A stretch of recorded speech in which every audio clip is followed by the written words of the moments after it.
बोलो सत्यनारायण भगवान की जय। बोलो विष्णु भगवान की जय। बोलो शंकर भगवान की जय। गजाननं भूतगणाधिसेवितं कपितजम्बुफलचारुभक्षणं उमासुतं शोकविनाशकारकं नमामि विघ्नेश्वरपादपङ्कजं। गुरुर्ब्रह्मा गुरुर्विष्णु गुरुर्देवो महेश्वराय गुरुर्साक्षात् परब्रह्म तस्मै श्री गुरुवे नमः। अखण्डमण्डलाकारं व्याप्तं येन चराचरं तत्पदं दर्शितं येन तस्मै श्री गुरुवे नमः। बोलो सत्यनारायण भगवान की जय। नमस्कार दोस्तों, स्वागत है आपका मेरे YouTube चैनल आर के भक्ति में। दोस्तों, मैं आज आपको पूर्णिमा के दिन सत्यनारायण भगवान की व्रत कथा सुनाऊंगा। कृपया से ध्यानपूर्वक सुने। जो भक्त हमारे चैनल पर नए आए हैं वो हमारे चैनल को सब्सक्राइब करें, वीडियो को लाइक करें और कमेंट में ओम नमो भगवते वासुदेवाय लिखना न भूलें। बोलो सत्यनारायण भगवान की जय। पहला अध्याय श्री हरिनाम। व्यासी ने कहा, एक समय शौनकादिक सभी मुनिगण नैमिषारण्य में एकत्रित हुए और उन्होंने कलयुग में लोगों के हित के लिए वेदों व पुराणों के ज्ञाता श्री सूत जी से पूछा, हे सूत जी, हे वेद वेदांग के ज्ञाता, इस कलयुग में वह कौन सा व्रत तप है जिसके करने से मनोवांछित फल मिलता है? हे महामुने, कृपया करके हमें कलयुग में पापों से छुटकारे तथा धन दान देने वाले कोई उपाय बताइए। हम सब ऋषि मुनि आपके श्रीमुख से वह उपाय सुनना चाहते हैं। श्री सूत जी बोले, हे मुनि श्रेष्ठो, तुम धन्य हो जिसने प्राणियों के हित के लिए ऐसा उत्तम प्रश्न किया है। एक बार ऐसा ही प्रश्न नारद जी ने भगवान कमलापति से किया था, वही मैं आपको सुनाता हूँ। एक बार नारद जी भ्रमण करते करते पृथ्वी लोक में जा पहुंचे। उनका यह भ्रमण तीनों लोकों के प्राणियों के परोपकार की भावना को लेकर था। पृथ्वी लोक में जाकर उन्होंने देखा कि वहां लोग तरह तरह के कष्ट भोग रहे हैं। वे बार बार मृत्यु को प्राप्त होते हैं और हर बार विभिन्न योनियों में जन्म लेकर अपने कर्मों पापों का फल भोगते हैं। उन सभी दुखी प्राणियों को देखकर नारद सोचने लगे कि इनका कष्ट किस प्रकार दूर हो, किस प्रकार इन्हें इन दुखों से मुक्ति मिले। यही सब सोचते सोचते वे विष्णु लोक में आ गए। वहां चार भुजा भगवान विष्णु शेष शैया पर विराजे हुए थे। वे शंख चक्र गदा व कमल अपने हाथों में धारण किए हुए थे। गले में वनमाला पड़ी थी। नारद जी ने मुक्त भाव से उन्हें देखा, फिर बोले, हे श्री हरि, मन और वाणी से परे हे अनंत शक्तिधारी, मैं आपको प्रणाम करता हूँ। हे प्रभु, आपका न आदि है, न मध्य है और न अंत है। आप इससे सर्वथा मुक्त हैं। हे सर्वात्मा के आदि करण, मैं आपको नमस्कार करता हूँ। नारद जी की स्तुति सुनकर भगवान विष्णु ने मुस्कुराकर पूछा, हे नारद, तुम्हारे मन में अवश्य कोई ऐसी बात है जिसके कारण तुम यहाँ आए हो। तुम्हारे मन में क्या बात है, मुझे सब कुछ बताओ। भगवान के ऐसे वचन सुनकर नारद जी ने कहा, प्रभु, मृत्यु लोक के सभी प्राणी अपने पाप कर्मों के कारण बार बार विभिन्न योनियों में जन्म लेकर कष्ट भोग रहे हैं। हे भगवान, यदि आप मुझ पर कृपा रखते हैं तो इन प्राणियों के दुख दूर करने का कोई सुगम एवं छोटा उपाय बताएं। भगवान श्री कृष्ण बोले, हे नारद, तुम हमेशा सबका हित चाहते हो, तुम साधु हो, प्राणियों के कल्याण के लिए यह तुमने बड़ा ही उत्तम प्रश्न किया है। मैं तुम्हें बताता हूँ कि किस व्रत को करने से व्यक्ति मोह से छूट जाता है। हे नारद, जो व्रत मैं तुम्हें बताने जा रहा हूँ वह स्वर्ग और मृत्यु लोक दोनों में दुर्लभ है, किंतु तुम्हारे स्नेह के कारण मैं तुम्हें इस व्रत का पूरा विधि विधान बताता हूँ। हे नारद, भगवान सत्यनारायण का विधि पूर्वक व्रत करने से तत्काल ही सुख प्राप्त होता है और अंत में प्राणी मोक्ष का अधिकारी हो जाता है। श्री विष्णु भगवान के मुख से ऐसे प्रीति युक्त वचन सुनकर नारद जी ने पूछा, प्रभु, इस व्रत के करने से क्या फल प्राप्त होता है, इसकी विधि और समय क्या है तथा इसे पहले किस किस ने किया है, कृपा करके यह सभी विस्तार पूर्वक बताइए। श्री विष्णु भगवान ने कहा, हे नारद, यह व्रत दुख और सुख को दूर करने वाला है। इससे धन धान्य में वृद्धि होती है तथा सौभाग्य व संतान की प्राप्ति होती है। प्राणी को चारों दिशाओं में विजय श्री दिलाने वाले इस व्रत को व्यक्ति किसी भी दिन पूर्ण श्रद्धा व भक्ति से कर सकता है। सायंकाल धर्म में पूरी आस्था रखते हुए बंधु बांधवों सहित किसी ब्राह्मण के सहयोग से भगवान श्री सत्यनारायण जी का पूजन करना चाहिए। सबाया प्रसाद बनाना चाहिए। प्रसाद में केले का फल, घी, दूध व गेहूं का आटा लेना चाहिए। यदि गेहूं का आटा उपलब्ध ना हो तो चावल का आटा ले लें और उसमें शक्कर के स्थान पर गुड़ मिला लें। यह सब मिलाकर सवाया बना नैवेद्य भगवान को अर्पण करें। इसके बाद कथा सुनकर प्रसाद ग्रहण करना चाहिए तथा ब्राह्मणों को दक्षिणा देनी चाहिए। बंधु बांधवों सहित ब्राह्मणों को भोजन कराकर स्वयं भी भोजन करना चाहिए। प्रसाद आदि ग्रहण करने के बाद भजन कीर्तन करना चाहिए।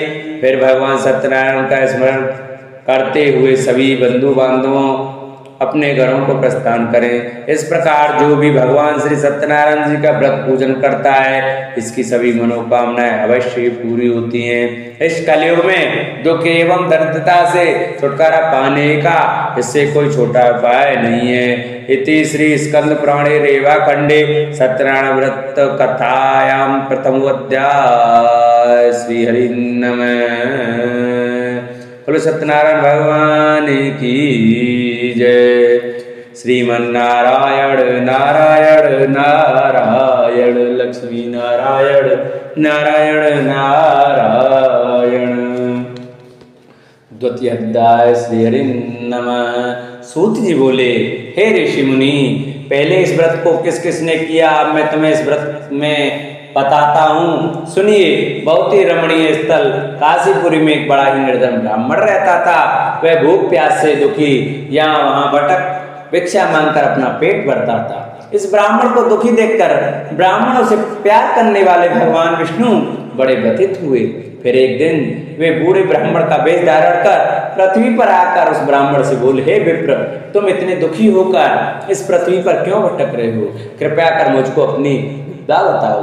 ब्राह्मण बोला, हे बंधु, मैं अत्यंत ही निर्धन और दुखी हूँ। क्या आप इस निर्धनता से मुक्त होने का कोई उपाय जानते हैं? यदि जानते हैं तो कृपया करके मुझको बताएं। मैं वह उपाय अवश्य करूँगा ताकि मुझे इस कष्टपूर्ण जीवन से मुक्ति मिले। बूढ़े ब्राह्मण ने कहा, सत्यनारायण स्वरूप भगवान विष्णु सबको मनचाहा फल देने वाले हैं। अतः हे विप्र, तुम उन्हीं का उत्तम व्रत व पूजन करो। भगवान सत्यनारायण का व्रत व पूजन करने से मनुष्य के सब दुख दूर हो जाते हैं। हे भगवान, गरीब ब्राह्मण ने कहा, कृपया मुझे उस व्रत का विधि विधान बताइए। आपके अनुसार मैं उत्तम फल प्रदान करने वाले इस व्रत को अवश्य करूंगा।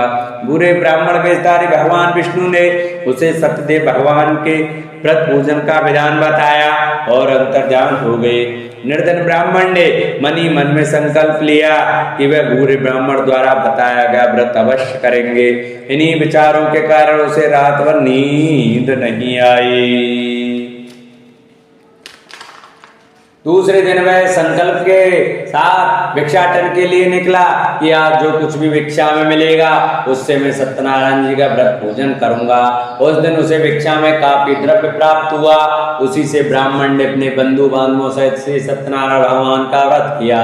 व्रत के प्रभाव और भगवान सत्यदेव की कृपा से वह संपत्तिवान हो गया। तब से उस ब्राह्मण ने प्रतिमा व्रत रखना आरंभ कर दिया और अंत में सब पापों से मुक्त हो मोक्ष को प्राप्त हुआ। हे विप्रो, इस प्रकार पृथ्वी पर जो कोई भी श्रद्धा पूर्वक इस व्रत को करेगा उसके सभी दुख दूर होंगे। श्रीमन नारायण जी ने यही वचन नारद जी से कहे थे। अब आप लोग बताइए कि और क्या जानने की इच्छा है। अब ऋषिगणों ने पूछा, हे सूत जी, अब यह बताइए कि आगे चलकर ब्राह्मण के बाद किसने इस व्रत को किया, यह जानने की हमारी प्रबल इच्छा है। सूत जी बोले, उस ब्राह्मण से सुनकर आगे यह व्रत किन किन लोगों ने किया यह भी ध्यान पूर्वक सुनो। वह ब्राह्मण धन दान से भरपूर होकर एक बार व्रत कर रहा था कि एक लकड़हारा वहां आया।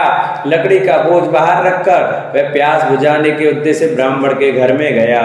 वहां उसने ब्राह्मण को देखा जो अपने बंधु बांधवों सहित भगवान श्री सत्यनारायण का व्रत और पूजन कर रहा है। वह सब देख लकड़हारे को बड़ी उत्सुकता हुई। उसने ब्राह्मण को प्रणाम करके पूछा, हे प्रभु, हे ब्राह्मण देव, आप ये किसका पूजन कर रहे हैं और इस पूजन का क्या फल मिलता है? कृपया कर विस्तार पूर्वक मुझे बताइए। ब्राह्मण बोला, हे भाई लकड़हारे, ये हम भगवान सत्यनारायण का व्रत और पूजन कर रहे हैं। सत्यदेव भगवान का यह व्रत सभी मनोरथों को सिद्ध करने वाला और सुख फलदायी है। उन्हीं की कृपा से मेरे घर यह सब धन धान्य और सुख वैभव है। यह जानकर लकड़हारा बहुत प्रसन्न हुआ। वह प्रसाद ग्रहण करके तथा जल पीकर बाहर आया और अपना गट्ठर उठाकर लकड़ी बेचने के लिए शहर को चल दिया। रास्ते में चलते चलते उसने सोचा कि आज ये लकड़ियां बेचकर जो भी धन प्राप्त होगा उससे मैं भी भगवान सत्यनारायण का व्रत और पूजन करूंगा। यह संकल्प कर वह उस बस्ती की ओर चल दिया जहां नगर के अमीर लोग रहते थे। भगवान सत्यनारायण की ऐसी कृपा हुई कि उस दिन उसे लकड़ियों के दुगने दाम प्राप्त हुए। लकड़हारे ने प्रसन्न होकर पके केले, शक्कर, घी, दूध और गेहूं का आटा सवाया बनवाकर खरीद लिया और अपने घर को चल पड़ा। लकड़हारे ने अपने भाई बंधुओं सहित विधि पूर्वक भगवान का पूजन व्रत किया। व्रत के प्रभाव से वह पुत्रवान और धनवान बन गया। फिर इस लोक में चिरकाल तक सुख भोग कर अंत में भगवान सत्यनारायण की कृपा से उनके लोक को चला गया। श्री स्कंद पुराण रेवा खंडे श्री सत्यनारायण व्रत कथा 2य अध्याय पूर्ण हुआ। बोलो सत्यनारायण भगवान की जय। श्रीमन नारायण नारायण नारायण, लक्ष्मी नारायण नारायण नारायण। 3य अध्याय। श्री सूत जी बोले, हे मुनियो, अब मैं इससे आगे की कथा सुनाता हूँ, ध्यान पूर्वक सुनो। पूर्व काल में उल्कामुख नाम का एक बुद्धिमान राजा था। वह बड़ा ही जितेंद्रिय एवं सत्यवादी था। वह नित्य प्रति मंदिर आदि में जाकर ब्राह्मणों को दान दक्षिणा देकर प्रसन्न रखता था। उसकी रानी बड़ी पतिव्रता और सुमुखी थी। एक बार वे राजा रानी भद्रशिला नदी के तट पर भगवान सत्यनारायण का व्रत कर रहे थे। उसी समय साधु नामक एक वैश्य धनदान से भरी अपनी नौका लेकर वहां पहुंचा। साधु वैश्य ने नाव को किनारे पर लगाकर व्रत पूजन में व्यस्त राजा रानी को देखा। फिर उनके निकट जाकर विनय पूर्वक राजा से बोला, हे राजन, आप इतने भक्ति भाव से किस देवता का पूजन कर रहे हैं? कृपया कर यह सब वृतांत मुझे भी बताइए। राजा उनकी विनय सुनकर बोला, हे वैश्य, हम अपने बंधु बांधवों सहित विष्णु भगवान जैसे तेजस्वी भगवान श्री सत्यनारायण जी का व्रत और पूजन कर रहे हैं। यह सब हम पुत्र आदि की प्राप्ति के लिए कर रहे हैं। राजा की बात सुनकर साधु बोला, महाराज, आप कृपा करके मुझे इस व्रत के संबंध में सारा विधान बताएं ताकि मैं भी यह व्रत करूं। मेरे भी कोई संतान नहीं है, क्या इस व्रत के प्रभाव से मेरी संतान हो जाएगी? अवश्य होगी। वैश्य भगवान सत्यदेव किसी को कभी निराश नहीं करते। यह कहकर राजा ने उसे व्रत से संबंधित पूरा विधि विधान बता दिया। सब कुछ जान लेने के बाद वैश्य खुशी खुशी अपने घर चल दिया। घर पहुंचकर उसने अपनी पत्नी लीलावती को सब कुछ बताया। फिर बोला, यदि हमारे घर संतान हुई तो हम भी सत्यनारायण भगवान का व्रत करेंगे। उसकी पत्नी यह सुनकर बहुत प्रसन्न हुई। इस प्रकार दिन गुजरने लगे और कुछ समय बाद लीलावती गर्भवती हो गई। 10वें माह में उसने एक कन्या को जन्म दिया। यह कन्या चंद्रकला की भांति दिनों दिन बढ़ने लगी। इस कन्या का नाम कलावती रखा गया। एक दिन लीलावती ने अपने पति से कहा, स्वामी, आपने कहा था कि जब हमारे संतान उत्पन्न हो जाएगी तब आप भगवान सत्यनारायण का व्रत व पूजन करेंगे। अब आप अपने संकल्प के अनुसार यह कार्य क्यों नहीं करते? साधु बोला, प्रिय, हम कन्या के विवाह के समय यह व्रत कर लेंगे। इसके बाद वैश्य उन्हें अपने काम से दूसरे नगर को चला गया। इधर कन्या भगवान सत्यनारायण की कृपा से तेजी से बढ़ रही थी। एक दिन वैश्य ने अपनी पुत्री को सहेलियों के साथ विचरण करते देखा तो उसे सुधि आई कि कन्या सयानी हो गई है और अब इसका विवाह कर देना चाहिए। अतः पत्नी से विचार विमर्श करके उसने शीघ्र ही कन्या के योग्य वर तलाशने के लिए अपने दूतों को भेज दिया। वैश्य की आज्ञा पाकर दूत सर्वप्रथम सुसंपन्न कांचन नगर को चल दिए। कुछ दिनों के बाद वे वहां से एक बड़े ही गुणवान और सुंदर वैश्य पुत्र को अपने साथ ले आए। साधु वैश्य ने अपने बंधु बांधवों सहित उसे देखा और वार्तालाप करके संतुष्ट हो गया। फिर कुछ दिन के बाद उसने विधि पूर्वक अपनी कन्या का विवाह उसके साथ कर दिया, लेकिन दुर्भाग्यवश उस समय भी वह भगवान श्री सत्यनारायण जी का व्रत और पूजन करना भूल गया। परिणाम स्वरूप श्री सत्यनारायण भगवान रुष्ट हो गए। इस प्रकार कुछ समय बीत गया। अब वैश्य ने सोचा कि व्यापार के लिए चलना चाहिए। अपने कार्य के प्रति वह सदा ही सचेत रहता था, अतः अपनी जमाता को लेकर वह व्यापार के लिए चल दिया। इस बार वह समुद्र के समीप रत्नसार नामक सुंदर और संपन्न नगर गया। वहां जाकर वह अपने जमाता के साथ व्यापार में व्यस्त हो गया। इस सुंदर और संपन्न नगर में राजा चंद्रकेतु का राज्य था। उस समय अपनी प्रतिज्ञा से भ्रष्ट हुए वैश्य को भगवान सत्यनारायण ने शाप दे दिया, हे वैश्य, तू घोर कष्ट को प्राप्त होगा। एक दिन राजा की संपत्ति चुराकर एक चोर वहां गया जहां वैश्य साधु और उसका जमाता ठहरे हुए थे। उसके पीछे राजा के सिपाही लगे थे, अतः डर के मारे उसने राजा का चुराया हुआ धन वहीं छोड़ दिया और आलोक हो गया। उसके पीछे पीछे आए सिपाहियों ने राजा का धन वहां पड़ा देखा तो चोरी के अपराध में दोनों वैश्यों को बंदी बना लिया गया। हर्षित होकर सिपाहियों ने जाकर राजा को बताया, महाराज, राजमहल में चोरी करने वाले 2 चोरों को हम पकड़ कर लाए, आप देखकर आज्ञा दें। राजा ने बिना कुछ देखे वाले विचार किए, आज्ञा दे कि इन दोनों को बंदी गृह में डाल दिया जाए। भगवान श्री सत्यनारायण जी की माया से किसी ने भी उनकी बात नहीं सुनी। राजा चंद्रकेतु की आज्ञा से उनका सारा धन भी छीन लिया गया। उधर भगवान के शाप के कारण वैश्य की पत्नी भी बहुत दुखी हो गई। उसके घर की सारी संपत्ति चोर चुरा ले गए। वह शरीर से रुग्ण होकर चिंतित अवस्था में अन्न के लिए घर भटकने लगी। पहनने ओढ़ने की क्या कहें, घर में खाने को अन्न का दाना तक नहीं रहा। ऐसा ही हाल उसकी पुत्री कलावती का भी था। एक दिन भूखी प्यासी कलावती एक ब्राह्मण के यहाँ गई, जहाँ उसने भगवान सत्यनारायण जी का व्रत व पूजन होते देखा। उसने वहां बैठकर बड़ी श्रद्धा से कथा सुनी और प्रसाद लेकर रात को अपने घर लौटी। घर आने पर उसकी माँ ने पूछा, बेटी, इतनी रात गए तक तू कहाँ थी तथा तेरे मन में क्या है? कलावती ने माँ को बताया, मैंने एक ब्राह्मण के घर पर सभी मनोकामनाओं को पूर्ण करने वाले भगवान सत्यनारायण का व्रत होते देखा है।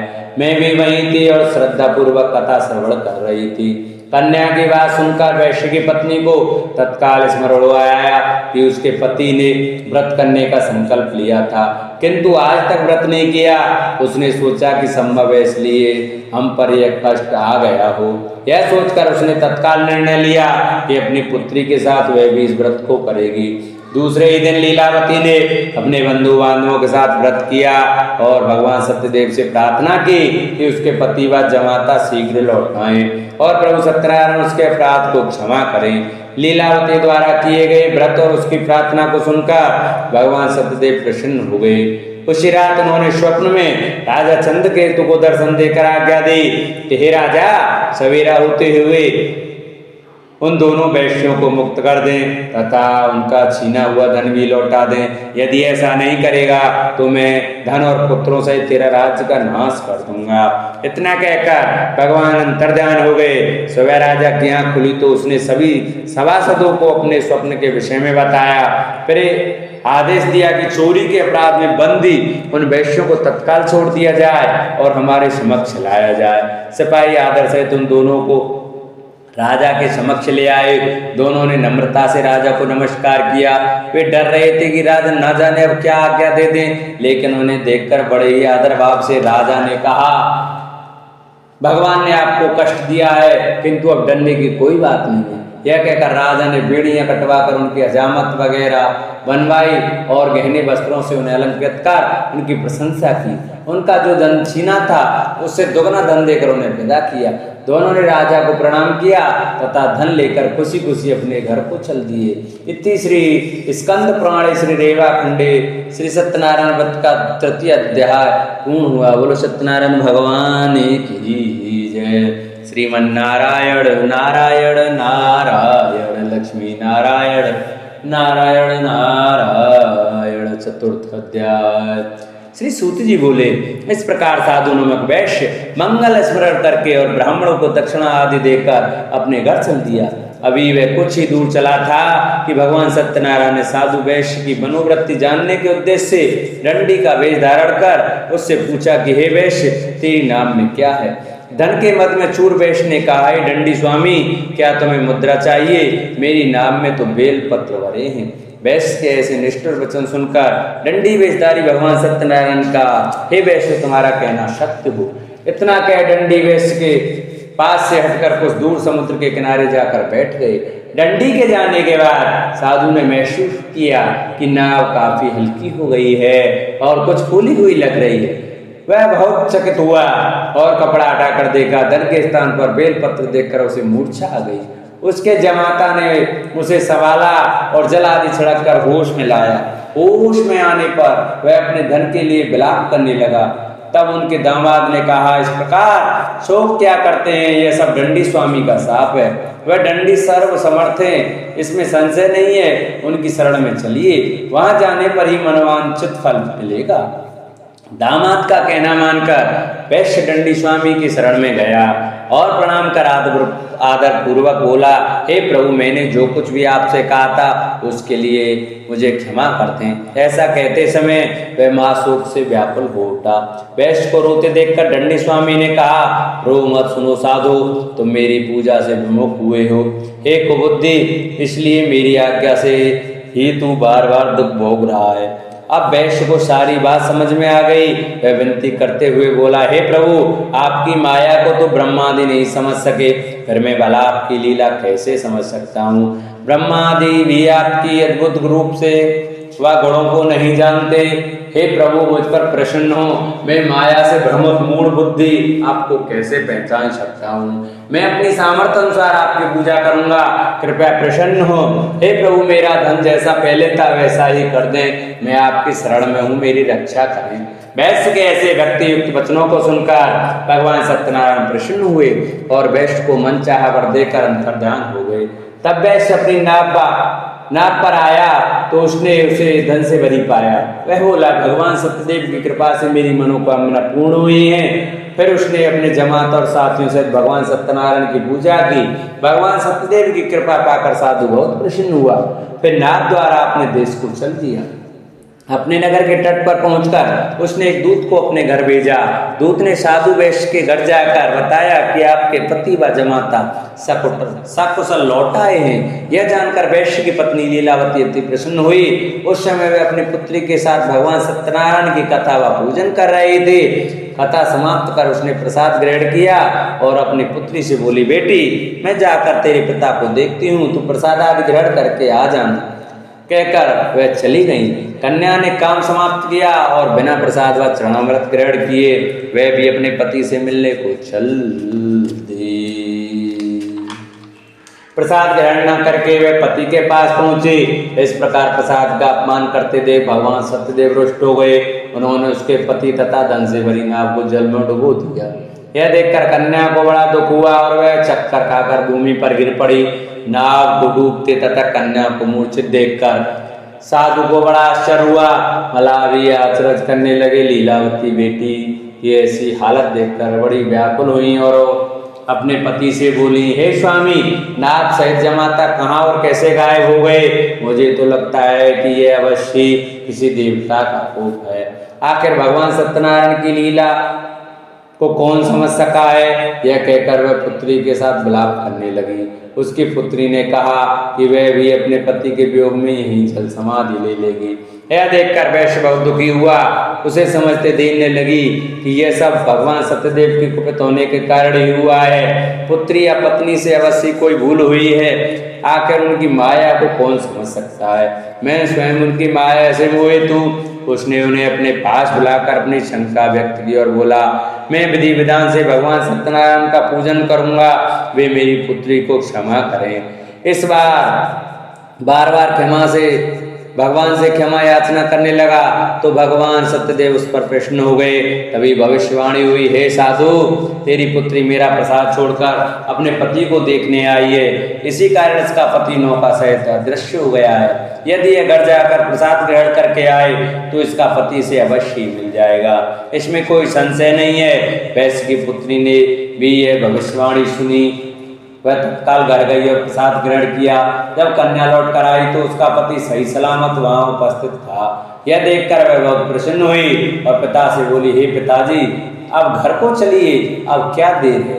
हे बेटी, हमें भगवान सत्यदेव का पूजन करना है, कहकर साधु ने सबके साथ मिलकर भगवान सत्यनारायण की कथा व पूजन किया।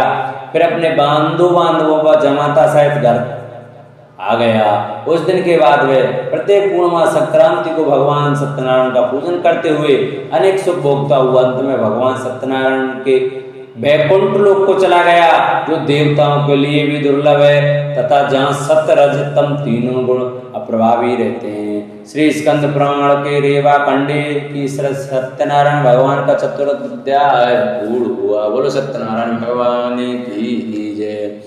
श्रीमन्नारायण नारायण नारायण, लक्ष्मी नारायण नारायण नारायण।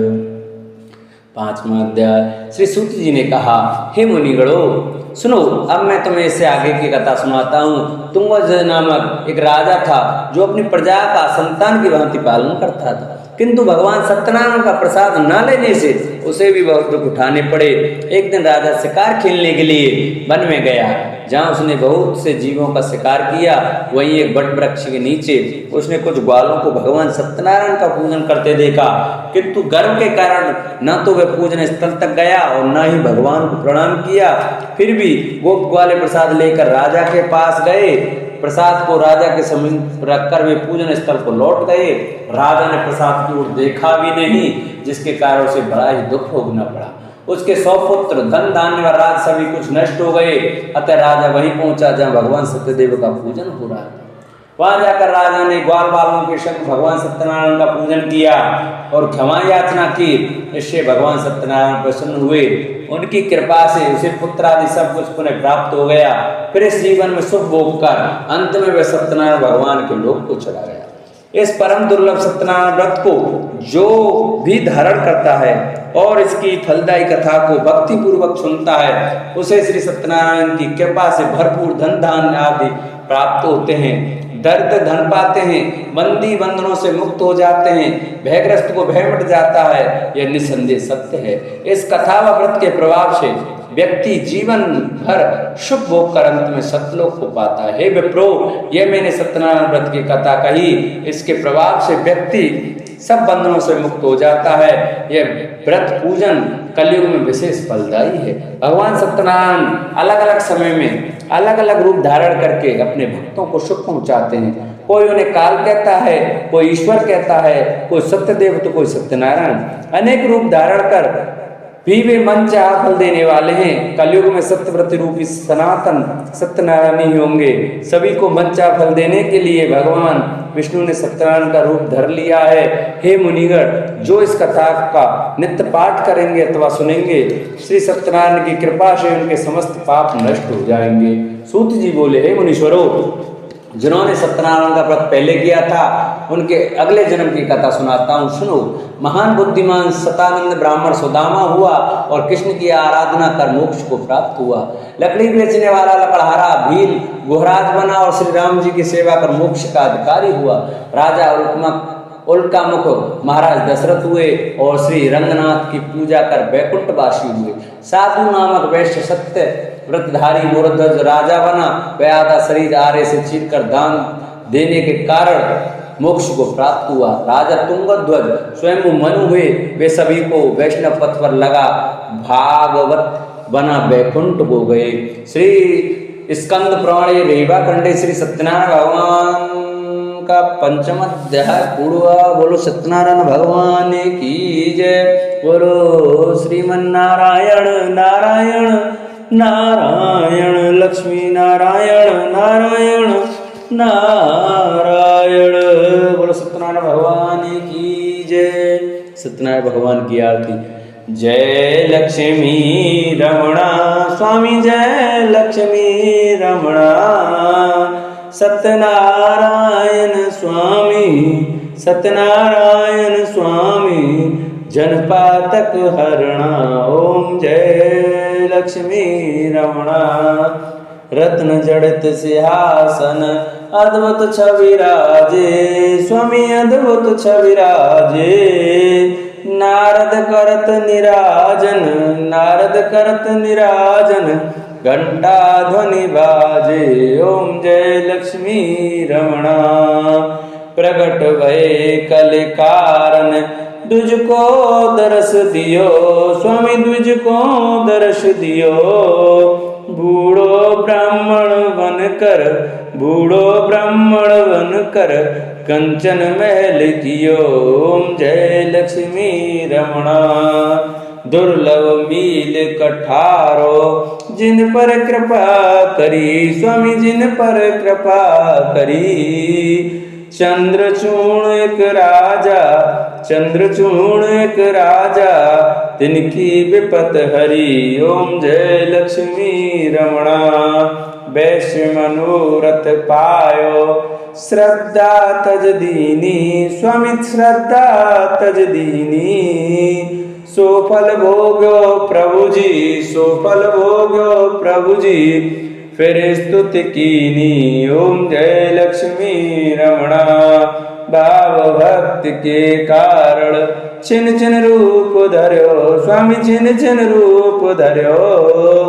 श्रद्धा धारण कीनी, श्रद्धा धारण कीनी, तिनको कारज सर्यो, ओम जय लक्ष्मी रमणा। ग्वाल वाल संग राजा, वन में भक्ति करी, स्वामी वन में भक्ति करी। मनवांचित फल दीनो, मनवांचित फल दीनो, दीन दयालु हरि, ओम जय लक्ष्मी रमणा। चढ़त प्रसाद सवायो, कदली फल सेवा, स्वामी कदली फल सेवा। धूप दीप तुलसी से, धूप दीप तुलसी से, राजी सतदेवा, ओम जय लक्ष्मी रमणा। सत्यनारायण जी की आरती जो कोई नर गावे, स्वामी प्रेम सहित गावे। रिद्धि सिद्धि सुख संपत्ति, रिद्धि सिद्धि सुख संपत्ति, सहज रूप पावे, ओम जय लक्ष्मी रमणा। बोलो सत्यनारायण भगवान की जय, बोलो विष्णु भगवान की जय। जिन भक्तों को हमारी कथा अच्छी लगी हो वो हमारी कथा को ज़्यादा से ज़्यादा शेयर करें। जो भक्त हमारे चैनल पर नए आए हैं वो हमारे चैनल को सब्सक्राइब करें, वीडियो को लाइक करें और कमेंट में ओम नमो भगवते वासुदेवाय, ओम सत्यनारायण भगवान की जय लिखना न भूलें। बोलो सत्यनारायण भगवान की जय।